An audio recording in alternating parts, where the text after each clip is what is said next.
Hello, my name is Dr. Michelle Maidenberg. Today I'm going to be talking about forgiveness. And I'm actually going to split this into two different talks. This one I'm going to actually just talk about forgiveness, and then my next one I will do a guided meditation specifically on forgiveness. So when we're talking about forgiveness, we're talking about forgiving ourselves for transgressions and then also forgiving others.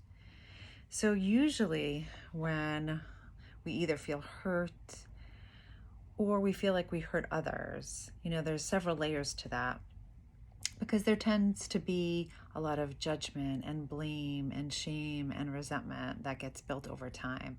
So it's not just the circumstances, but then you have kind of layers and layers and layers on top of that. And it's really hard to let go of that and make peace and make amends because we really sit with those heavy, heavy feelings. And the reason to consider making amends is because it really brings peace to yourself and to obviously the other person as well.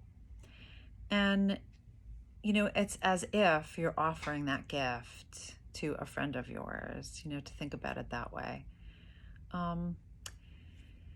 The other thing is, often a lot of people think that if they forgive, that they have to condone either their own behavior or the behavior of others. And that's actually not the case at all. Because you can forgive and work towards peace and not necessarily condone the behavior. There's two amazing TED Talks that I really recommend if you're interested in forgiveness. And they're extremely powerful. One is called What Comes After Tragedy? Forgiveness. And it's two men. One, his name is Azin Kamisa and Plez Felix. And one man's grandson killed the other man's son. And they talk about how they came to a place of forgiveness. It's really powerful. The second one I also recommend is called The Mother Who Found Forgiveness, Friendship. And the two women are Icha El Wafi and Phyllis Rodriguez. And one woman's, Phyllis's son was killed in the World Trade Center attack on 9/11. And the other woman's son was convicted and having a role in the attacks. So again, really powerful talk about forgiveness amongst these women and how it actually forged friendships. So we learn from our experiences. And part of the reason why the forgiveness is so important is because we could say, oh, we would never do this again, but we wouldn't do it because we did do it, or we wouldn't accept it from others because we accepted it from them. And we only learn that from our life experience and because of time passing. And when you look back, you weren't the same person before than you are now. And I have two personal examples that I wanted to share that really stuck with me throughout my life. One is where I personally did something to somebody else, and then the other stories when somebody did something to me. So when I was younger, I actually attended 6 different elementary schools, and that's a story in and of itself, a very long story. However, I remember one really important story that really kind of sticks to me. And I remember going from school to school, I always had to recalibrate, and I always had to make new friendships, and I always was the new kid. And for anybody who's been in that situation, it's really emotionally challenging, or can be, and it was for me. So I remember that I came to a school and there was a lot of, parties going on at the time for, bar and bat mitzvahs. And that's a traditional coming of age ceremony for, girls and boys at, age 12 or 13 for girls and then age 13 for boys. And because I was the new kid, this girl was having, this ceremony, and I was the only one in the entire class that wasn't invited. And I remember after the weekend, everybody came back and they were talking about the party and, how much fun they had. And I sat there and I felt awful because I knew that I was the only person in our class that wasn't invited. And I just had to act as if I was invited because I was so embarrassed and shameful to say that I wasn't.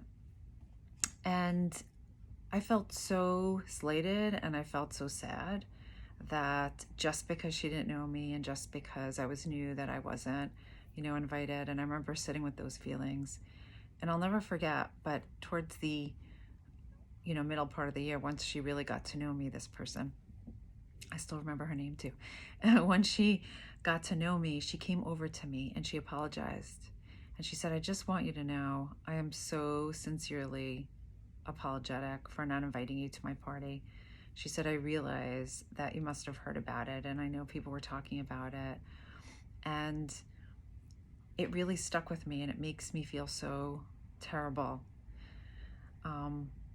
that I didn't think to include you because you were new and because I didn't know you. And she said, I'm sorry that I excluded you because you were new, and that wasn't the right thing to do. And I'm sorry that I didn't get to know you better, to know, how kind and caring and, you are. And again, at the time, I was only 12 years old, but it really stuck with me because I appreciated so much that she took the time to say that to me and to apologize. And I was able to forgive her. The other story, and that's, a nice ending to that story. Another story that came up, and I'll never forget this either, when I was in camp, when I was, also kind of on the younger side in elementary school, there was a girl, and, she was very tall. And I remember when she first got to camp, I was really kind to her. But then everyone, for some reason, and I don't remember why, and not that it really matters because it's horrible, but everybody started, I would say bullying her and saying kind of mean-spirited things to her. And because of wanting to fit in and because of not wanting to be different than everyone else and whatever the case is. And I guess I felt different in and of, just in the mere fact that I was going from place to place and always felt like the new person. I really strove in every environment that I was in to kind of fit in, that was so important to me because of my experiences. And I jumped on the bandwagon and I went along with the crowd and I joined in on kind of that bullying behavior. And till this day, how many years are we talking? Many, many years. It still sticks with me. I feel shameful. I feel judgmental towards myself. I forgive myself because I recognize at the time where it was coming from. And of course, I would never engage in that kind of behavior now, but it sticks, it really sticks with me, that the cruelty and the sadness that this girl must have been experiencing and the frustration,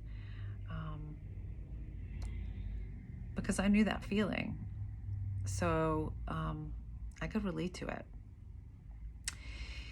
So, we have things throughout our lives that we can make amends for. And, again, partly it's treating myself like I would a friend, right? I would tell a friend, you were so young, you didn't know any better. Like, it was coming from a place of wanting to fit in.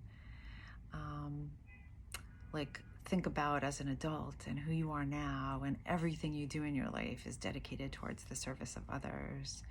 And it's made you into the person you are. And I am very thankful, but I still feel regret and remorse for what I did to that person. And I know that it impacted them in their life.